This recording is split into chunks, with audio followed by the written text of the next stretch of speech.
नमस्कार दोस्तों, मैं राजेंद्र मिश्रा आप सबको मेरी चैनल संस्कृति पर पुनः स्वागत करता हूं। जो कथाएं हमने चालू की है भक्त और भगवान के बीच की प्रेम की, उसी सिलसिले पर आज तीसरी कड़ी पर ऐसे एक भक्त के बारे में जानेंगे जिसकी कर्म पर पुरा काल में भारत का एक समृद्ध राज्य का नाम नामित हुआ था। पुरातन काल में गंडकी नदी के किनारे त्रिकुट पर्वत के नीचे जंगल में एक हाथी अपने परिवार के साथ वास करता था। ये कहानी उस पर है। ये हाथी की बारे में बोलने से पहले मैं उसकी पूर्व जन्म के बारे में कुछ बताना चाहूँगा। ये हाथी अपनी पूर्व जन्म में द्राविड़ राज्य का राजा हुआ करता था जिनका नाम इंद्रद्युम्न था। वो बहुत विष्णु भक्त थे। वो अपनी जीवन की समस्त समय श्रीमान हरि की तपस्या में बिताते थे।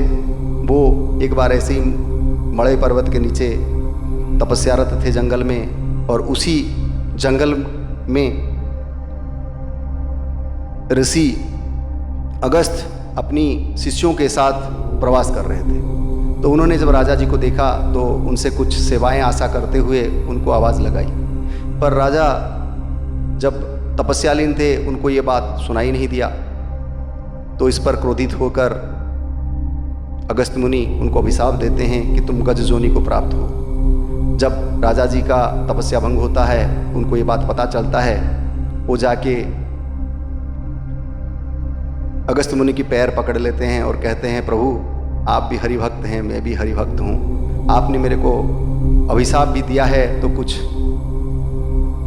अच्छा ही होगा। ये कहकर वो पुनः जाकर उसमें तपस्यालीन हो जाते हैं और श्रीमान हरि को तपस्या के द्वारा पूछते हैं, प्रभु ये क्या हुआ?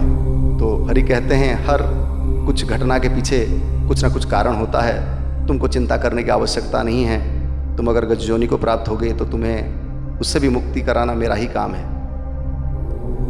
तो ये हाथी उस जंगल में वास करता है। ये जगह आज की तारीख में वाल्मीकि नगर बिहार में है। वाल्मीकि नगर के बारे में आप सब जानते होंगे, जहाँ पर प्रभु श्री राम की दोनों पुत्र लव और कुश अपनी शिक्षा वाल्मीकि जी की आश्रम पर संपन्न किए थे। ये वही जगह है।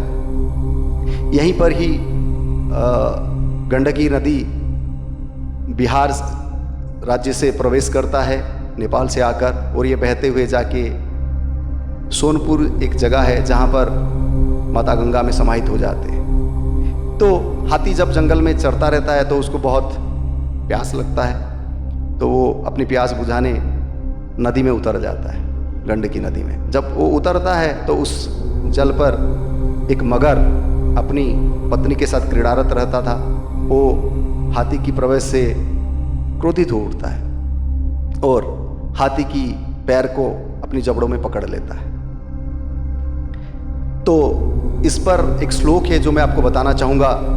पुरा गंडवनी गजेंद्र गमनी क्षुब्धा ग्रह क्रीडनं न क्रीणाक्रमणं करींद्र कदनं चिंतामणि चिंतनं हस्ति हस्त प्रसारणी न कमलं नारायणं अर्पितं चक्रेण छेदित जमाळयंगत नक्र गजे मुक्षण। तो पुरा गंडवनी गजेंद्र गमनी क्षुब्धा ग्रह क्रीडनं, पुरातन काल में गंडकी नदी के किनारे में वास करता हुआ एक हाथी को जब प्यास लगता है और गंडकी नदी में वो चला जाता है, क्रीड़ारत मगर को क्रोध आता है और उसकी पैर को पकड़ लेता है।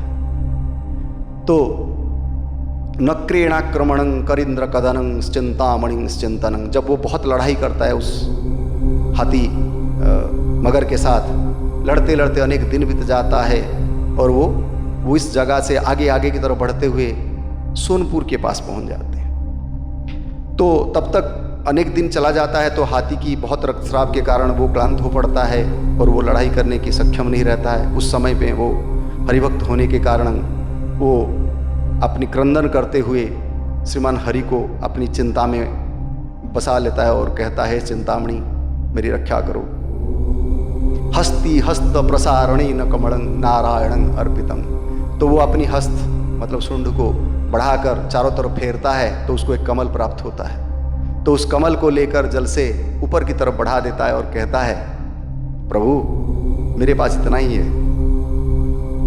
आप इसको ग्रहण करें। और मैं आपकी चिंतामणि स्वरूप को ध्यान किया है। मैं जिस जगह पर, जिस क्षण से मैं आपको चिंता कर रहा हूँ, आप उस क्षण उसी जगह में आविर्भाव हुए और मेरी रक्षा करिए। तो उस समय प्रभु माता लक्ष्मी के साथ कथोपकथन पे व्यस्त थे स्वर्गलोक में, और वो माता को कहते हैं, प्रभु कि मेरी भक्त की पुकार आ गई है, मुझे अब जाना पड़ेगा। तो माता लक्ष्मी कहते हैं, प्रभु आप जब भक्त के पास होते हैं वो एक दुर्लभ मुहूर्त होता है, क्या मुझे आप उसमें साक्षी बनाना नहीं चाहेंगे? हरि हंसते हुए कहते हैं, चलो। तो दोनों विष्णु रथ गरुड़ पर विराजमान होकर हाथी के सम्मुख उपस्थित हो जाते हैं और अपनी चक्र निकालकर उस पर मगर की बध कर देते हैं, उसकी गला काट देते हैं। जब गला कट जाती है तो मगर दुखी होकर नारायण के सामने हाथ जोड़कर कहता है, प्रभु मेरा तो आपसे कोई दुश्मनी नहीं है, आपने तो मुझे ऐसे ही प्रवृत्ति बनाया है, कोई अगर जल में आता है मैं उसको आहार बना सकूं, इस पर आप मुझे क्यों बद्ध किए? तो हंसते हुए नारायण कहते हैं, तुम पूर्व जन्म में कुहू नामक एक गंधर्व हुआ करते थे। तुमको तो ज्ञान नहीं है पूर्व जन्म की, मुझे ज्ञात है इसलिए मैं तुम्हें बता रहा हूँ। तुम कुहू नामक गंधर्व हुआ करते थे। एक बार कैवल ऋषि पर आपने अट्टहास्य किया था, इस पर उन्होंने क्रोधित होकर तुम्हें अभिशाप दिए थे, जिसके कारण तुम ये मगर जोनि को प्राप्त हुए थे। तो तुम आज मेरी भक्त की पैर पकड़ लिए हो। मेरा भक्त ये हाथी है जिसका पैर तुम पकड़े हो। मेरे पैर पकड़ने वाले को हो सके थोड़ी विलंब में मुक्ति प्राप्त हो। अगर मेरी भक्त की पैर कोई पकड़ लिया है तो उसकी मुक्ति तुरंत हो जाता है। तो ये कहकर कहते हैं, ये हाथी मेरा भक्त है, लेकिन इसको मुक्ति तो थोड़ा विलंब में प्राप्त होगी, लेकिन तुम्हें पहले मुक्ति प्राप्ति होगी, तुमको स्वर्गलोक प्राप्ति हो। ये सुनकर मगर अति आनंदित होता है और श्रीमान हरि को प्रणाम करते हुए स्वर्ग की तरफ बढ़ जाता है। हाथी बेचारा जब मुक्त हो जाता है मगर से, अत्यंत खुश होकर अपनी कृतज्ञता ज्ञापन करता है हरि की तरफ। तो हरि भी उसको अपनी पूर्व जन्म के बारे में बताते हैं और कहते हैं, अब तुम्हारी मुक्ति का समय आ गया है, इसलिए मैं यहाँ उपस्थित हूँ, अब तुमको भी मोक्ष प्राप्ति हो। तो हाथी भी इसे सुनकर खुश होकर प्रणाम करते हुए हम हरि जी को स्वर्ग की तरफ चलने लगता है। इस जगह पर मगर की बध होने के कारण पुरातन काल में एक राज्य हुआ करता था मगध, जो एक विशाल समृद्ध राज्य है, उसका नाम नामित था। मगर बध के कारण राज्य का नाम था मगध। जिस जगह पर यह मगर बध हुआ था वो जगह आज बिहार की सोनपुर है, और सोनपुर की जो जगह है वहाँ पे आज भी हरि अपनी हरिहर रूप में वास करते हैं। अगर आपको कभी समय मिले तो प्रभु के दर्शन अवश्य करें। इस बात से एक चीज मैं आपको कहना चाहूँगा, एक कथा था जो मेरे को भी याद आ रहा है। अगर आपकी भाव रसोइया के साथ बहुत अच्छा है तो आप समय पर खाने पे आए या विलंब पे आए, आपकी भाव के कारण रसोइया आपके लिए उत्तम व्यंजन संरक्षित रखता है और वही आपको आने पर परोस देता है। उसी तरह अगर आपकी भाव प्रभु श्री हरि के साथ अच्छा है तो आप कुछ भी मांगें आपको समय पर वो प्राप्त हो जाता है, इससे अधिक भी प्राप्त होता है। अगर इस कहानी से आप देखे होंगे, मगर